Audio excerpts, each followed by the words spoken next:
Mail-order bride was sent back for being too old. The lonely rancher said, "Then just be mine." Wyoming Territory, autumn of 1874. The wind swept across the open plain, carrying with it a dry whisper of dust and distance. Denton Hollow was no more than a few wooden buildings hugging the railway line, but today the station platform stirred with life. Children clutched their mothers' skirts, men leaned on fence posts, and voices murmured in anticipation. The afternoon sun slanted low, casting long shadows on the dirt-packed ground. The train let out a final shriek as it hissed to a stop. A rush of steam clouded the steps of the last passenger car. From within emerged Maisie Wynne. She stepped down carefully, one hand gloved in cream, the other gripping a modest leather valise. Her dress was sky blue, simple but dignified, with faded ivory trim along the collar and sleeves. Dust clung to the hem, but the bodice remained impeccably pressed, her posture steady, despite the long journey from Missouri. A soft hush fell over the small crowd as she stood there, her eyes scanning faces. She spotted them quickly. Mrs. Lockhart, a sharp-eyed woman in black lace gloves, flanked by her son Riley and his older sister Miriam. Riley, barely 20, shifted awkwardly in his boots. Mrs. Lockhart advanced like a general surveying a battlefield. Maisie smiled gently, took a step forward, and offered her hand. "Mrs. Lockhart, I'm Maisie Wynne. Thank you for—" The older woman raised a hand to silence her. Her gaze swept Maisie up and down, lingering on the creases near her eyes, the faint lines around her mouth, faint but present. "You're older than we expected," Mrs. Lockhart said flatly. Maisie's smile wavered. "I'm 28, ma'am." It was written plainly in the letter. 28. The words rolled off her tongue like a curse. "We were told you were youthful. You do not look youthful. You look worn." Maisie's breath caught. "I'm sorry?" she asked softly, voice tightening. Mrs. Lockhart folded her gloved hands. "We require a bride who can bear children, sons. My Riley deserves a young, fertile wife, not a woman past her prime. I can still—" "We won't argue," the woman interrupted. "You are not suitable." Maisie looked to Riley, but he avoided her gaze. Miriam rolled her eyes. "Return to your train, Miss Wynne," Mrs. Lockhart said crisply. "This arrangement is over." With that, she turned on her heel and walked away. Riley hesitated, then followed, leaving Maisie standing on the platform in stunned silence. A whisper passed through the crowd. "She's too old, poor thing. Traveled all that way for nothing." Maisie swallowed hard and looked down at her boots, dust coating the tips. Her grip tightened on her valise, knuckles white beneath the glove. She didn't cry. Not yet. In the far corner of the platform, Jed Thorne leaned against a post beside a stack of crates. His weathered hat shadowed his brow, but his eyes had followed every word of the scene. He had come to collect a shipment of horse feed, and 2 fillies arriving after a deadly wave of swamp fever had swept through his ranch months earlier. He hadn't expected to see anyone sent away like livestock unfit for sale.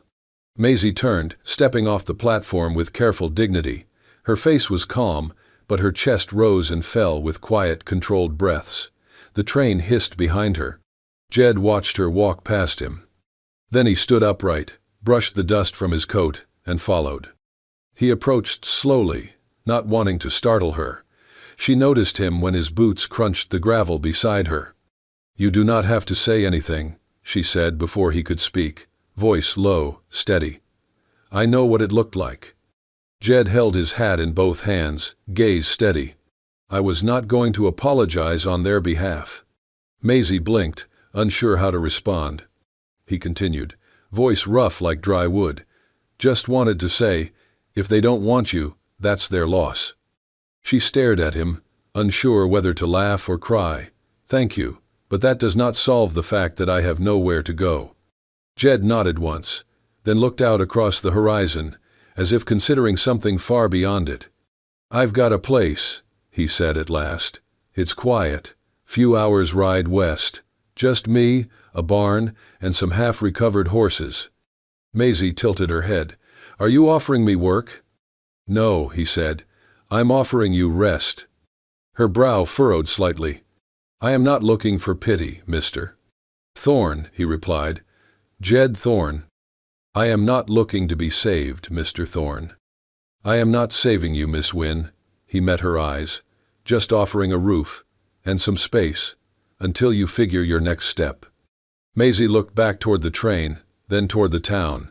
Neither called to her. She nodded once. "All right." Jed put his hat back on, gestured toward his horse tied nearby. "Then let's ride before someone decides to give you more advice." And just like that, without another word, she followed him. Dust kicked up behind them as the train whistled once more, and Maisie Wynne did not look back. The ride west was quiet.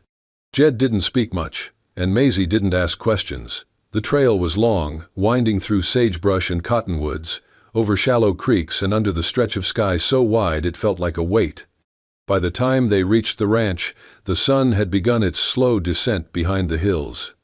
Jed's homestead sat on open land, the house plain and worn but sturdy. Beside it stood a barn, weather-beaten, flanked by 2 long rows of empty stables. The wind moved through the hollow stalls like breath, through an old flute, soft, mournful. Maisie dismounted slowly, her legs stiff from the ride. She turned, taking it in. "Where is everyone?" she asked quietly. Jed led his horse toward the post, his voice gravel-low. "They're gone. Sold or buried. Swamp fever took most of the herd last spring. Rest were too sick to work. Had to let 'em go." Maisie followed his gaze to a small paddock where 3 horses moved slowly, 2 limping, 1 favoring a front leg. And then she saw him, a dark bay gelding, standing alone in a small pen at the far end of the barn. He was thin, his left hind leg bowed unnaturally. But he held his head high, one ear twitching at their presence. Jed noticed her eyes settling there. "He's the first I ever broke," he said. "Came to me near dead, thought he wouldn't last the winter." Maisie turned to him. "Why not sell him? He's of no use now." Jed untied his horse, leading it toward the barn. "Some things earn the right to stay, even when they can't earn their keep." The words sat with her as he walked ahead. Inside the house, it smelled of dust and old wood. Maisie stepped into the kitchen, where the light was thin through the windows. Cobwebs clung to the corners. The stove was cold. On a high shelf, behind an empty jar, she spotted something odd, a glass container half full of strawberry preserves. A faded label curled on its side. "Ma's Jam, 1863. Maisie reached up, touched the edge of the jar. The glass was warm from the sun, but something in it felt soft, like a memory not quite gone. She left her valise near the door and wandered into the next room. A plain parlor, a cracked leather chair, a stack of books no one had read in years. Yet there was care in the way things were kept, not polished, but not abandoned. Jed appeared in the doorway. "There's a room at the end of the hall. No key, but the door sticks when it's cold." She nodded. "Thank you." They didn't speak of what came next. They didn't need to. That night, Maisie lay on the small bed beneath a quilt stitched in faded blues and greens. The wind pushed gently at the windows, and the house creaked with age. She didn't sleep much. But in the morning, when she opened her door, she found a small tin cup sitting neatly on the floorboards. Inside, warm milk, still steaming. No note, no explanation. She glanced down the hall, but the house was silent. Every morning after that, it was there. Always warm, always waiting. One afternoon, while scrubbing linens in a metal basin out back, Maisie's hand slipped against the washboard. A harsh scrape opened the skin at her knuckle. She winced, holding it under cold water, biting her lip against the sting. Jed said nothing when he passed by with a bucket of oats, but the next day, beside the milk, lay a small wooden scoop, smoothed and polished, the handle carved with simple, delicate swirls. She turned it over in her hand. He had made it. He never mentioned it. Neither did she. The days moved slowly. Jed worked from dawn until the stars appeared, mending fences, tending horses, oiling tools that hadn't seen care since spring. Maisie cleaned what she could, reorganized cabinets, boiled water for laundry. She never overstepped, but never stood idle. Sometimes they passed each other without a word, just a glance. Just enough. There was no laughter in that house, no music, but the silence wasn't empty, it was waiting. And in that quiet, something unnamed began to take root. The porch creaked softly beneath her boots. Maisie sat in the far corner, wrapped in a shawl borrowed from the back of a chair. The twilight air was cool, edged with the faint scent of pine and horses. A lantern glowed faintly beside her, its light flickering over the paper in her lap. She wrote slowly, deliberately, each stroke of her pen measured and careful. It was the same letter she had written a dozen times before, and never mailed. Jed approached from the side yard, steps slow, unhurried. He carried a small oil can and a worn piece of cloth, tools for the hinges on the barn doors. When he saw her, he paused. He didn't speak at first, but after a long moment, voice low, he asked, "You still write to him?" Maisie looked up, startled not by his question, but by the gentleness in it. She lowered her pen. "I suppose I do," she said softly. "Not that it matters anymore." Jed nodded, neither encouraging nor discouraging, just listening. Maisie folded the letter, not sealing it. She looked out at the hills. His name was Sam. He volunteered in '61, said it was his duty, said it would be quick. We were to be married that spring. Jed didn't move. He never came back, never wrote after the second year. I waited 3 more, then I stopped. A long silence passed between them. "I thought maybe," she whispered, "if I went far enough, started fresh, I could forget waiting." Jed's gaze lingered on her a moment longer, then turned away. He said nothing. He simply stepped down from the porch, crossed the yard, and disappeared behind the barn. Maisie stayed seated for a while longer. Her fingers ran along the edge of the letter, smoothing a crease that wouldn't stay flat. Eventually, she rose, folded the paper into her pocket, and went inside. But something tugged at her. Later that night, when the lanterns were out and the house had gone still, she saw him again, through the kitchen window. Jed stood behind the barn, shovel in hand, digging beneath the moonlight. No words, no rush, just quiet movement, as if the earth had offered him a space to place something heavy. When he walked away, she waited, counted to 50. Then she slipped on her boots and followed.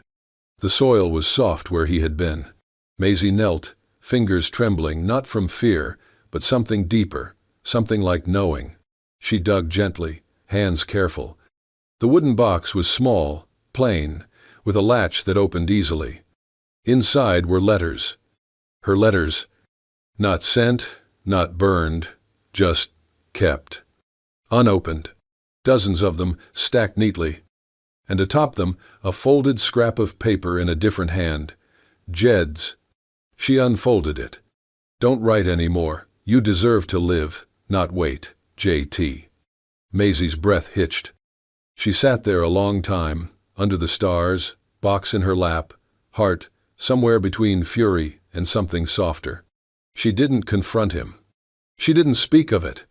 But when she returned to her room, set the box gently on her trunk, and reached for the basin to wash her dirtied hands, she found something waiting on her table. A small clay teapot, still warm. Beside it, a folded napkin and a single line scribbled in careful script. "For the throat that's cried." No name, no apology, no explanation. Just that. Maisie didn't cry. Not then. She poured herself a cup, wrapped both hands around it, and let the steam rise to meet her face. And in that quiet, without words, she understood. Jed Thorne wasn't trying to erase her grief. He was just making room beside it. The town of Denton Hollow didn't have much, but it had ears. It didn't take long before whispers found their way from the train platform to the tavern, from the general store to the church pews. A woman like Maisie, unwed, not quite young, living under a man's roof with no kin nor contract, was too fine a thread to leave untugged. The rumors shifted with each retelling. She's after his land. No woman stays that quiet without a scheme. Thorne's ranch sits right along the proposed railway. She knows it. Maisie heard them, not directly, but in the way eyes lingered too long at the mercantile, in the way conversation died when she walked past the saloon steps. She saw it in how even the preacher's wife had stopped nodding to her. She said nothing. Jed said nothing either. But someone else did. Millie Davenport, widow of the late Judge Davenport, rode out in a polished black buggy with silver trim and lace gloves that never saw dirt. She arrived late morning with a basket of peach preserves and a smile full of teeth. Maisie answered the door. "Mrs. Davenport," she greeted, polite but wary. My, Millie said with a laugh, handing her the basket. "You are prettier than I expected. Not as young, of course, but refined in your own way." Maisie took the preserves. "Thank you. Mr. Thorne is in the back pasture." "Oh, I'm not here for him." Millie waved her hand, then leaned slightly closer. "I'm hosting a little gathering Friday next, for the better half of town. I would love to see Jed there." Maisie nodded. "I'll let him know." Millie's gaze flicked down to Maisie's apron, her hands still damp from washing. "I do hope he's treating you well. Not many men know how to manage a woman's expectations, especially when she's not family." Maisie stiffened. Millie smiled wider. "Well then," she said brightly, stepping down the porch. "Do tell him. It'll be an evening of refinement. No need for—" She paused, glancing at Maisie's clothes. "Work attire." She left in a swirl of perfume and polished wheels. Jed didn't mention the invitation until Friday afternoon. "Got asked to a party in town," he said, not meeting her eyes. Maisie nodded once. "You should go." He looked at her then. "You'd come too if you wanted." She smiled politely. "That is not my kind of place." He hesitated, then left to change. That evening Maisie stayed behind. She set 2 plates at the table, just out of habit, ate alone, read by lamplight until the words blurred. When Jed returned, the house was quiet. In the morning, she rose early and began packing. She didn't rush. She folded her dresses carefully, tied her letters with string, gathered her few belongings into the same leather valise she had arrived with.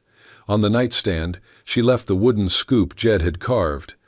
The sun was barely up when Jed noticed the light in her room was already out. He stood at her door, lifted his hand, paused, then lowered it. Maisie never said goodbye, and Jed never asked why. But the silence in the house that followed said everything. The wind shifted 2 days after. Maisie left. Jed noticed it first in the stillness of the air. Too quiet, too dry. The grass along the southern fence crackled underfoot.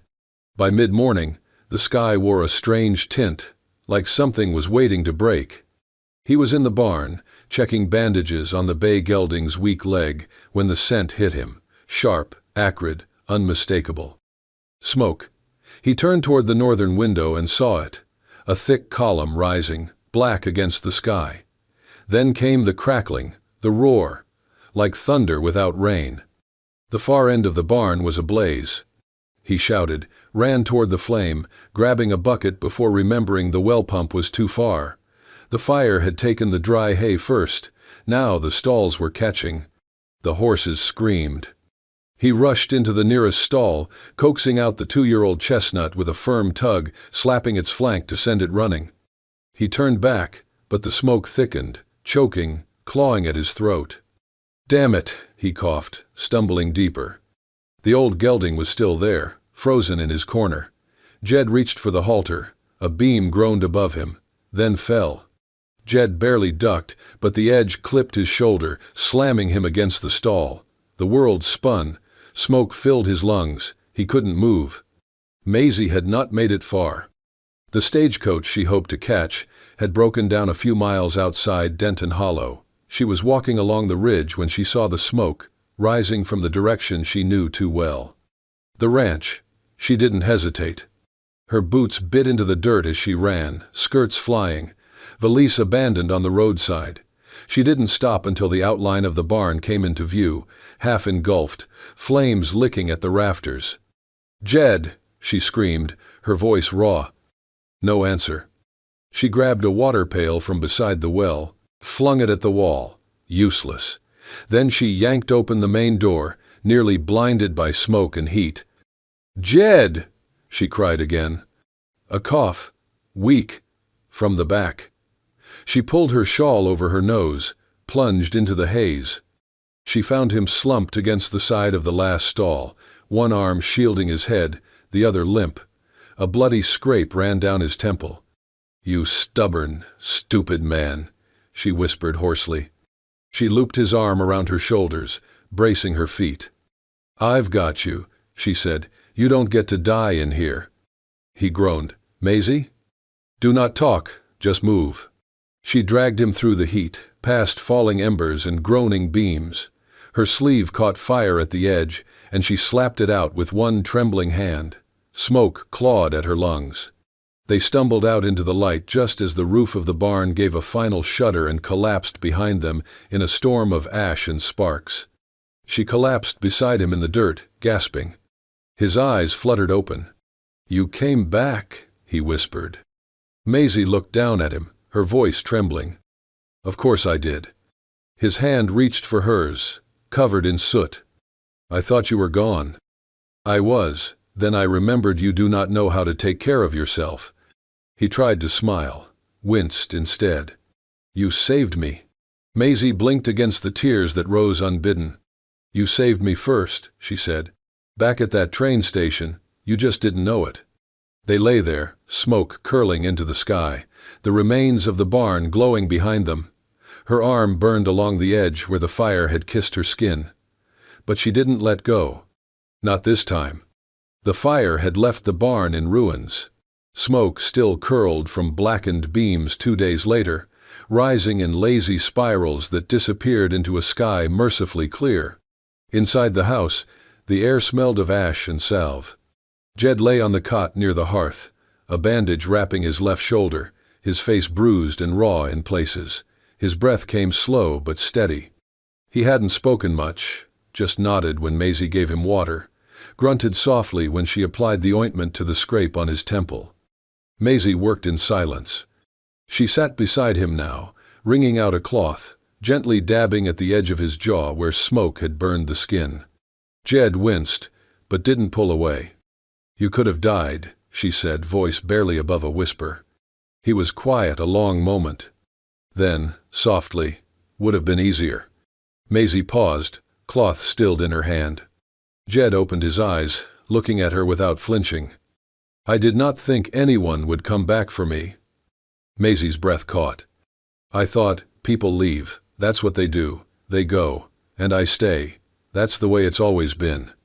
Her hand trembled just slightly as she lowered the cloth. "Maybe they left," she said slowly, "because they were waiting for you to ask them to stay." Jed's throat moved as he swallowed. He looked away. She didn't press, just sat there, watching the fire, its glow soft against the bandages on her arm. Then, without turning to him, she said, "I didn't come back because I owed you, or because you were kind.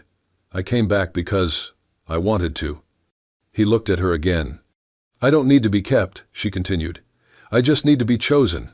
Once, honestly, without shame." For a long time, the only sound between them was the crackle of the hearth. Then Jed reached out, slowly, as though unsure the motion would be welcome. His hand found hers, rough, calloused, warm. He didn't squeeze, didn't hold tight, just rested there. Maisie looked down at their hands, and turned hers slightly, so her fingers curled around his. No kiss, no promise, just touch, solid, human, real. They sat that way for a long time, two people who had never asked for much, finding something more than either expected. Not safety, not certainty, but choice, and the beginning of something that didn't need to be named. The autumn air had turned crisp, the kind that bit gently at the cheeks and made the smell of cider and roasted chestnuts drift longer through the wind. Denton Hollow's fall fair was in full swing, bright banners fluttering above hay bales and booths where children lined up for sweet cakes and men haggled over barrels of apples. But near the train station, the mood was quieter. Maisie stood at the edge of the platform, her shawl pulled tight against the breeze, her small valise resting by her feet. Her gloves were already on, the ticket tucked into her sleeve, worn soft from the grip of her fingers. She had told no one she was leaving. Not even him. The train's whistle echoed faintly in the distance, one long call, like something crying across the land. Maisie looked up at the tracks, then down again. This wasn't running, not really. It was just moving on, again, like she always did. When things got too warm, too close, too real. She turned when she heard the murmurs. A small hush was falling across the crowd behind her. Heads turned, voices lowered. Then she saw him. Jed Thorne. Walking with a slight limp, one arm still bandaged tight across his ribs, his coat buttoned wrong, as if he had dressed in a hurry. But he was upright, and he was there. He didn't look like a man comfortable being the center of anything. But he walked through the crowd like it didn't matter. Eyes followed him as he stepped onto the platform, stopping just a few feet from her. Maisie blinked. Jed. He didn't let her finish. He looked not just at her, but at the people now gathering to listen. His voice was rough, but strong enough to carry. You all saw her the first time she came here. He gestured faintly to the crowd. You saw how she was sent away, told she was too old, unwanted. A few people shifted. Some looked down. Jed turned back to Maisie. But what you did not see, he continued, softer now, was what she did after. He pointed toward the ridge. She came back, into fire, into danger. She pulled me out when no one else would have dared, not because she was told to, but because she wanted to. He paused. Maisie felt her throat tighten. Then Jed took a breath. If they sent you away because you're not 20 anymore. His eyes didn't leave hers. Then let me be the man who keeps you, not because I need a wife, but because I need you. The words hung in the air, still and raw. No one spoke. The wind tugged at the hem of her dress. The train whistle called again, closer now. Maisie felt every heartbeat in her chest like a hammer. Then, from the back of the crowd, someone clapped. Once, twice. An old man in suspenders, nodding slowly. Then another joined. And another. Soon, the whole platform erupted in warm applause. It wasn't loud or dramatic, but real, honest. Jed stepped closer. His voice was barely audible now, meant only for her. I should have said it sooner. Maisie stared at him. At the man who had offered her nothing but silence, kindness, and shelter when no one else would. She looked down at her valise, then dropped it. It landed with a soft thud against the wood. The crowd hushed again as she stepped forward. She didn't say a word. She just reached out and took his hand. And for the first time, they stood side by side, not because one needed saving, but because they had chosen each other. No longer the woman who was sent back. Now the woman who was staying, because someone finally asked her to, and meant it. The autumn fair passed, and with it, the need for goodbyes. Maisie stayed. The town that once whispered now nodded with respect when she passed. No one spoke of her as the woman who came and was rejected. They spoke of her as the woman who returned through smoke and fire, not to be claimed, but to choose. The ranch began to heal. Jed rebuilt the barn, slower this time, with Maisie handing him nails and holding beams. The horses multiplied. 2 foals born that winter. Maisie opened a small school on the porch for children whose parents could not afford to send them far. And each morning, Jed still left a warm tin cup outside her door. Even after they began waking in the same room. One evening, near the end of March, the orchard bloomed early. Maisie stood beneath a tree, reaching for a crisp apple that had ripened too soon. Her hair had come loose, swept behind one ear. She wore no bonnet, no gloves. Jed walked up quietly, holding something behind his back. He did not clear his throat. He did not speak until she turned. Then, in the golden hush between sunset and starlight, he knelt down in the dirt. He opened his hand. A ring, rough, darkened metal, not polished, but strong. I had it made from the shoe off that stubborn old gelding, he said. Figured it's seen enough miles to mean something. Maisie blinked, lips parting. Jed didn't look up at first. "I'm not asking because you need it," he said. "Or because I want to own anything." He lifted his eyes.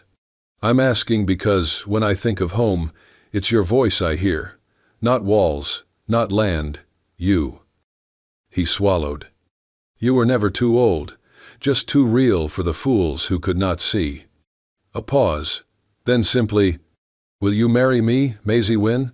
She didn't speak right away. She just nodded. Once. Tears rolled down her sun-kissed cheeks, and her hands shook slightly as she reached for his. "Yes," she whispered. "Always yes." The wedding was small. Held under the big tree near the barn. Children from Maisie's class tossed handfuls of wildflowers along the aisle. Jed wore a pressed shirt that barely fit his shoulders. Maisie wore a dress borrowed from the preacher's wife, one she hemmed herself. The old gelding stood tied near the fence, a red ribbon looped around his bridle. He watched quietly, as if he understood. Even Millie Davenport attended, dressed in black as always, standing at the edge of the crowd. She did not speak. But when Maisie passed her, Millie gave a small, gracious nod. A woman who had lost the game, but not her pride. A year later, the ranch was louder. Maisie gave birth to a baby girl with a cry strong enough to shake the window panes. They named her Hope. "Because it's what you carried," Jed said, "and what you gave back to me." Hope grew quickly, bright-eyed and full of mischief. The winters came early, but the house stayed warm. On one such night, snow whispered against the windows. Inside, the fire danced. Maisie sat in the rocking chair, a book open on her lap, half read as her eyelids began to close. Hope slept bundled in a quilt beside the old gelding, who had wandered up to the porch and laid down as if to guard her. Jed sat near the hearth, repairing a torn saddle strap with quiet care. No one spoke. No one needed to. Because sometimes the loudest love is the kind that simply stays. And in that small house beneath the Wyoming sky, with its creaking floorboards and warm milk, with its soot-stained walls and whispered beginnings, Maisie Wynne no longer had to leave. She had already arrived. And so, beneath a sky that had seen loss and fire, silence and spring, love stayed. Not because it was loud, not because it was perfect, but because it was chosen, again and again. If this story stirred something in you, if it made you believe, even for a moment, that love can rise from ashes and dust, tap that like button to keep the spirit of the Wild West alive, and hit subscribe to join us for more true-hearted tales of passion, sacrifice, and second chances. This is Wild West Love Stories, where bullets missed, but hearts didn't. Until next time, ride safe and love fierce.